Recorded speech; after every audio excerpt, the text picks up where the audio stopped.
सभी सुंदर साथ जी के चरणों में कोटान कोट प्रेम प्रणाम।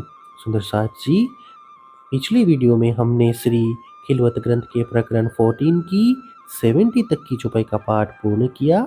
आज हम आगे की नई चौपाइयों का पाठ करेंगे। सुंदर साथ जी, अगर आपको यह वीडियो अच्छा लगे तो प्लीज़ लाइक करें और जो भी सुंदर साथ आपके साथ जुड़े हुए हों उन सबको भी यह वीडियो अवश्य शेयर करें। सुंदर साथ जी, जिन्होंने अब तक हमारे इस चैनल को सब्सक्राइब नहीं किया वे प्लीज़ इस चैनल को सब्सक्राइब कर दें ताकि आने वाले नए वीडियो का नोटिफिकेशन आपको तुरंत मिल जाए। सहूर दिया साहेब ने फुरमान भेजिया हाथ रसुल, पावे न हकीकत मुसाफ की ये खोलिए की न सूल। स्वयं परमात्मा ने तारतम ज्ञान के द्वारा विवेक दिया कि उन्होंने रसूल के हाथ संदेश भेजा था, किंतु आज तक कुरान की यथार्थता स्पष्ट नहीं हुई थी। इसीलिए ये गूढ़ रहस्य भी कैसे स्पष्ट होते। रसूल कहे फुरमान में मेरी तीनों एक सूरत, सो पहुँची नजीक हक के और कोई न पहुँचिया तीत। रसूल ने कुरान में कहा है कि मेरी तीनों सूरत बसरी, मलकी एवं हक की एक ही है। वे ही परमात्मा के निकट पहुँची है, अन्य कोई भी वहाँ तक नहीं पहुँच पाया।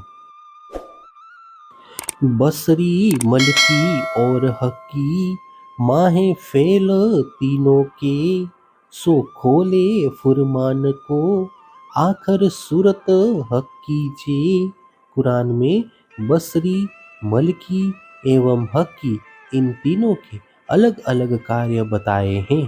उनमें से अंतिम सूरत की कुरान के गूढ़ रहस्य को स्पष्ट करेंगे।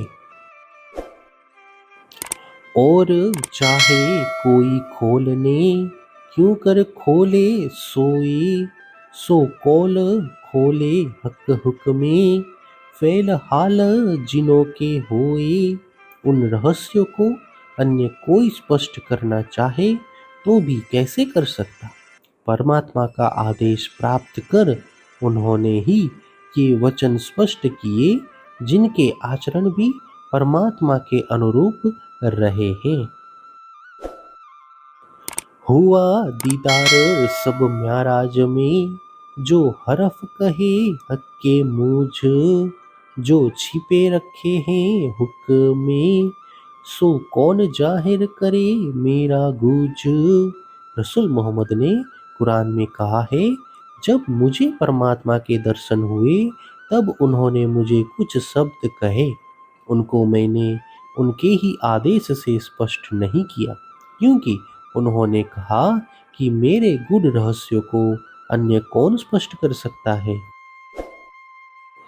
जो हुक्म हुआ जाहिर का, सो जाहिर किए मैं तब, बाकी रखे जो हुक्मे, सो हुक्म एक जाहिर करो अब। रसूल ने और भी कहा, जिन वचनों को स्पष्ट करने का आदेश मुझे मिला मैंने उनको तभी स्पष्ट कर दिया।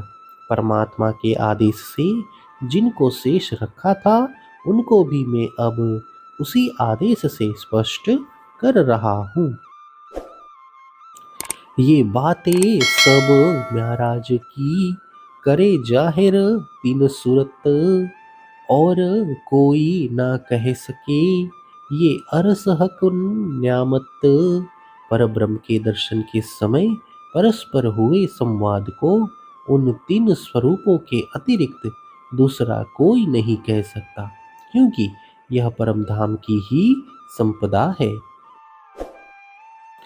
और तीनों सूरत रूहे फिरस्ते उमत, जो आखर इनों में गुजरी मुसाफ में सोई हकीकत। इन तीनों सूरत के अतिरिक्त ब्रह्म आत्माएं तथा ईश्वरी सृष्टि के समुदाय एवं इनके साथ जो घटना घटी है उनका ही यथार्थ विवरण कुरान में दिया है। सो खोले आपे अपनी हकीकत फुरमान, खोले पर्दे नूर पार के हुई अरस पहचान। उक्त तीनों स्वरूपों ने संसार में आकर अपने दायित्व के अनुरूप कुरान के रहस्य स्पष्ट किए, साथ ही अक्षर से परे अक्षरातीत के द्वार खोल दिए, जिससे अखंड परमधाम की पहचान हुई। सक जरा किन ना रही जब खोले ताले ए, हुआ सूर बका हक जाहिर लिखिया मुसाफ में जी। जब ये रहस्य स्पष्ट हुए तब किसी के भी संदेह लेस मात्र नहीं रहे। इस प्रकार कुरान में उल्लेखित अखंड सूर्य का उदय अब हो गया है। हे सुंदर साथ जी, इसी के साथ श्री खिलवत ग्रंथ के प्रकरण 14 की 80 तक की चौपाई का पाठ पूर्ण हुआ। आगे की चौपाइयों का पाठ हम नेक्स्ट वीडियो में करेंगे। सुंदर साथ जी, अगर आपको यह वीडियो अच्छा लगा तो प्लीज़ लाइक, शेयर और सब्सक्राइब अवश्य कर दें। प्रणाम जी।